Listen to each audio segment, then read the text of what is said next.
মুস্তাফিজুর রহমানকে আইপিএল এ নেওয়া হবে না, তার 12.5 কোটি টাকার একটা বড় ক্ষতি হয়েছে, সবই ঠিক। কিন্তু আমি গ্যারান্টি দিয়ে বলছি মুস্তাফিজ সেই সময় বসে থাকবেন না, কারণ পিএসএল এ মুস্তাফিজুর রহমান খেলছেন এক রকম নিশ্চিত, এবং সেটাও সর্বোচ্চ ক্যাটাগরিতে। অর্থাৎ পিএসএল এ মুস্তাফিজ শুধু যাবেনই না, ভালো দামও পাবেন, অর্থাৎ ভালো অর্থ সেখান থেকে পাবেন।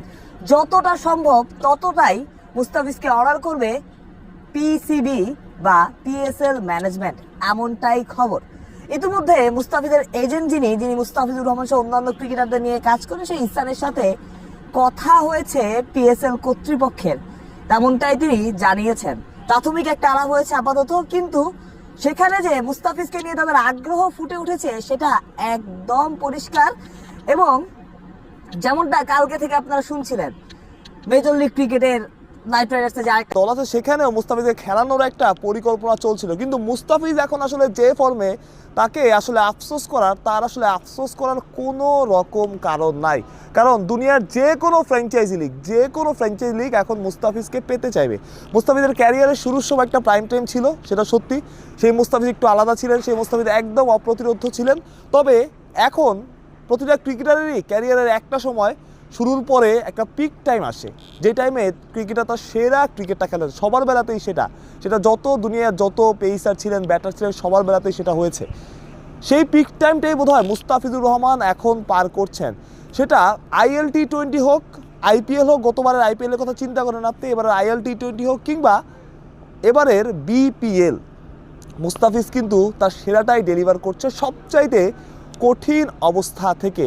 এবং ফিজের সবচেয়ে বড় পাওয়া যায়, ফিজের 10-12 কোটি টাকা লস হয়েছে, ফিজ আইপিএল খেলতে পারবেন না, সব কিছু ঠিক আছে। তবে সবচাইতে বড় পাওয়া যেটা, একটা ঘটনায় পুরো দেশ ঐক্যবদ্ধ হয়ে গেছে। আমাদের মুস্তাফিজ পুরো বাংলাদেশকে এক করতে পেরেছেন, সবাই মুস্তাফিজের পাশে। মুস্তাফিজ তো আসলে কোনো দোষ নাই। মুস্তাফিজ 10-12 বছর ধরে ক্রিকেট খেলছেন, তার না আছে কোনো স্ক্যান্ডাল, না আছে কোনো বিতর্ক, না আছে তাকে নিয়ে বাড়তি কোনো কথা। মুস্তাফিজ তার মতো খেলে যান, কথা বলেন না, খুব কম কথা বলেন, খুব সীমিত কথা বলেন, না পারতে কথা বলেন না। আবার সেই মুস্তাফিজই তার সতীর্থদের কাছে খুবই চনমনে, খুবই দুষ্টুমি করেন, কিন্তু কারো সাথে বাড়তি কোনো কথা বলেন না। যেটা বলছিলাম, মুস্তাফিজের পিএসএল খেলা একরকম নিশ্চিত, এবং ভালো সম্মানই সেটা পাবেন, এবং ভালো সম্মানের সাথেই তাকে পিএসএলে পিক করা হবে, সেটা একরকম নিশ্চিত। অর্থাৎ আইপিএলের সময়টা যে আপনি বসে থাকবেন, মুস্তাফিজ খেলবে না, মুস্তাফিজ বাড়িতে থাকবে, ছুটি কাটাবে, ব্যাপারটা কিন্তু এমন না। মুস্তাফিজ পিএসএলে যাচ্ছেন, এবং মাঝে তো আমাদের নিউজিল্যান্ড সিরিজ আছেই, মুস্তাফিজ সেই সিরিজটাও হয়তো বা খেলবেন। আগে হয়তো ওয়ানডে খেলতেন, এখন হয়তো টি20ও খেলবেন, বাট পিএসএলে মুস্তাফিজুর রহমান যাচ্ছেন সেটা একরকম নিশ্চিত। এবং পিএসএল যেহেতু ইন্ডিয়া তাকে বা বিসিসিআই তাকে সরিয়ে দিতে বলেছে, বিসিসিআই তাকে নিতে নিষেধ করেছে, একটা হাইপ ক্রিয়েট হয়েছে, কলকাতা তাকে অনেক দামে কিনেছিল, অনেক কারাকারি করে অনেকগুলো টিমের সাথে তাকে দলে নিয়েছিল, তাই মুস্তাফিজের পিএসএল এবার একটা অন্যরকম হাইপও থাকবে। শুধুমাত্র এটা সত্য, শুধুমাত্র ক্রিকেটার মুস্তাফিজের জন্য না, পারপার্শ্বিক যেসব আলোচনা হয়েছে, যেসব কথাবার্তা হয়েছে, সেই সব কিছুর জন্য।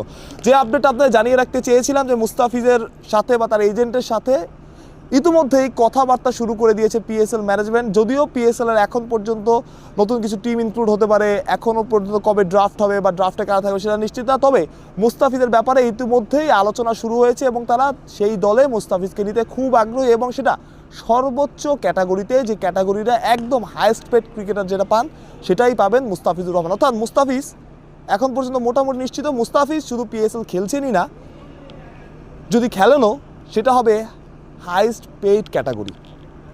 মানুষ প্রত্যয়, বিডি ক্রিক টাইম।